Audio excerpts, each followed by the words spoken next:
সপ্তম পর্যায়ের এই আকাশ প্রতিরক্ষা ব্যবস্থাকে গুড়িয়ে দিয়ে সাফল্যের সঙ্গে ইসরায়েলের প্রধান আন্তর্জাতিক বিমানবন্দর বেন গুরিয়ান এয়ারপোর্টে মারাত্মক ধ্বংসকাণ্ড চালিয়েছে খোররাম শাহের 4।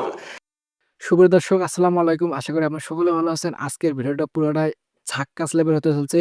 অলরেডি ইরান ইসরায়েলের এয়ারপোর্টের মধ্যে হামলা করেছে। এই ভিডিওটা আমরা দেখতে চলছি এবং সেই সঙ্গে আজকের আলোচনার বিষয় মূলত ইরান কেন হামলা করলো ইসরায়েলের এয়ারপোর্টের মধ্যে এবং সেই সাথে ইসরায়েলকে চরম শিক্ষা দিল। আজকে আমরা সেই আলোচনা শুনবো আমাদের এই ভিডিওর মধ্যে এবং আজকের এই যে ভিডিওটার লিংক, মূল ভিডিওর লিংক ডিসক্রিপশনে দেওয়া থাকবে, আপনারা সকলে সেখান থেকে দেখে নিতে। সো গাইস, কথা না বাড়িয়ে শুরু করা যাক আজকের এই ভিডিওটি। So guys, let start it.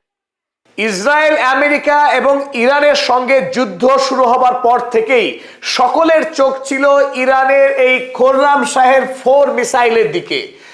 America এবং ইসরায়েল তারা ভালো করে জানতো ইরানের হাতে সবচাইতে শক্তিশালী যে মিসাইলগুলো রয়েছে তার মধ্যে অন্যতম এই খোররাম শাহের 4।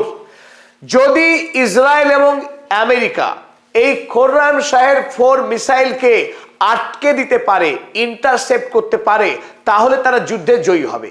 আর যদি এই মিসাইলকে আটকাতে না পারে তাহলে ইসরায়েলের ধ্বংস হওয়া অবশ্যম্ভাবী, কেউ আটকাতে পারবে না।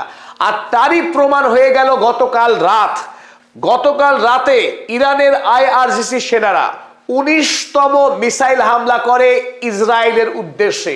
আর সেই হামলায় প্রথমবারের মতো ব্যবহার হয়েছে খোররাম শাহের 4 এবং তাৎপর্যপূর্ণভাবে ইরান থেকে ইসরায়েল পর্যন্ত যে মার্কিনী আকাশ প্রহার ব্যবস্থা রয়েছে এবং ইসরায়েলের অভ্যন্তরেও যে আয়রন ডোম, অ্যারো 3, ডেভিড স্লিং এর মতো যে আকাশ প্রতিরক্ষা ব্যবস্থা, সপ্তম পর্যায়ের এই আকাশ প্রতিরক্ষা ব্যবস্থাকে গুড়িয়ে দিয়ে সাফল্যের সঙ্গে ইসরায়েলের প্রধান আন্তর্জাতিক বিমানবন্দর বেন গুরিয়ান এয়ারপোর্টে মারাত্মক ধ্বংসকাণ্ড চালিয়েছে খোররাম শাহের 4। আমেরিকার প্যাট্রিয়ট বা থার্ড কিংবা ইসরায়েলের এই বায়ু প্রতিরক্ষা ব্যবস্থা তাকে ছুঁতেও পারেনি।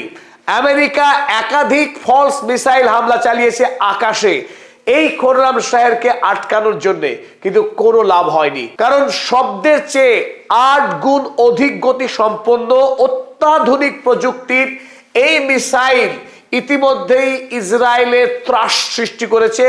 ইসরায়েল এই মুহূর্তে আন্তর্জাতিক পৃথিবী থেকে বিচ্ছিন্ন, কারণ ইন্টারন্যাশনাল ফ্লাইট, এমনকি ডোমেস্টিক ফ্লাইট, বেন গুরিয়ান ইসরায়েলের সর্ববৃহৎ এয়ারপোর্ট এবং আন্তর্জাতিক কানেক্টিং এই এয়ারপোর্ট, সেই এয়ারপোর্টে গতকাল খোররাম শাহের মিসাইল, তার সঙ্গে আরো ছোট বড় মিসাইল এবং ড্রোন একসঙ্গে ব্যাপক হামলা চালিয়েছে গত রাতে।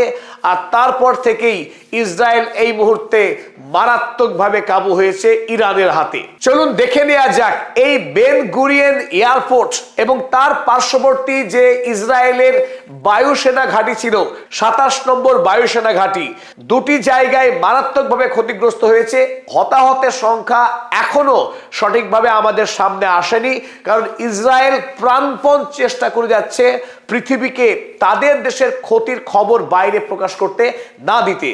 আর এই খোররাম শাহের হামলা ছাড়াও আরো দুটি তাৎপর্যপূর্ণ খবর রয়েছে, যা আমরা আজই আপনাদের সামনে তুলে ধরার চেষ্টা করছি। মধ্যপ্রাচ্যের অন্যতম গুরুত্বপূর্ণ একটি সংবাদ সংস্থা আল মায়াদিন, এই আল মায়াদিন জানিয়েছে the barrage caused operational paralysis and suspension of civilian and military flights, effectively closing Israel's main international gateway। অর্থাৎ এই খোররাম শাহের 4 ইসরায়েলের বেন গুরিয়ান এয়ারপোর্টকে সম্পূর্ণরূপে পঙ্গু করে দিয়েছে। এই মুহূর্তে আন্তর্জাতিক এবং দেশীয় আভ্যন্তরীণ সমস্ত ফ্লাইট বন্ধ।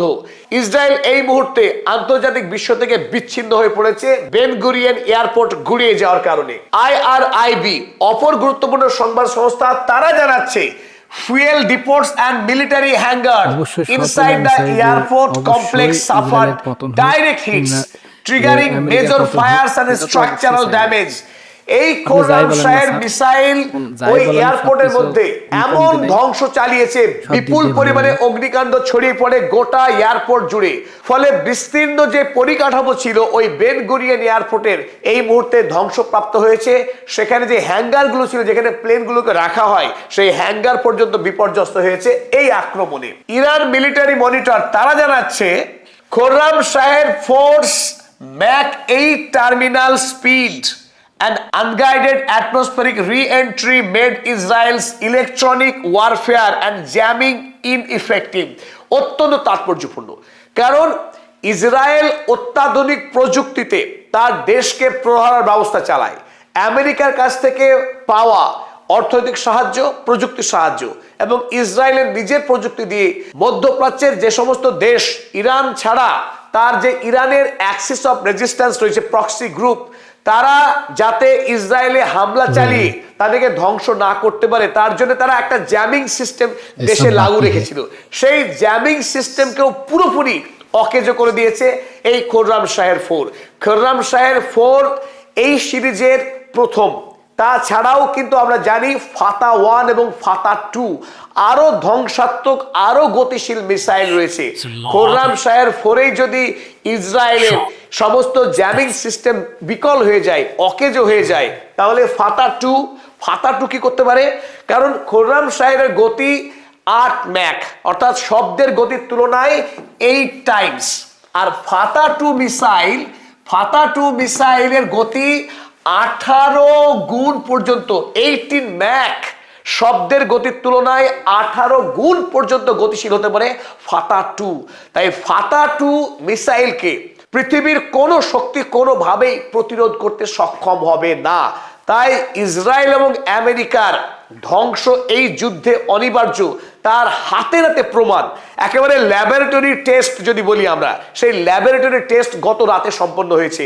এটা সারা পৃথিবীর জন্য অত্যন্ত বড় খবর, অত্যন্ত গুরুত্বপূর্ণ খবর যে খোররাম শাহকে নিয়ে যে প্রত্যাশা ছিল ইরানের, যে আশঙ্কা ছিল ইসরায়েল এবং আমেরিকার, সেই আশঙ্কা প্রত্যাশা মিলে গেছে।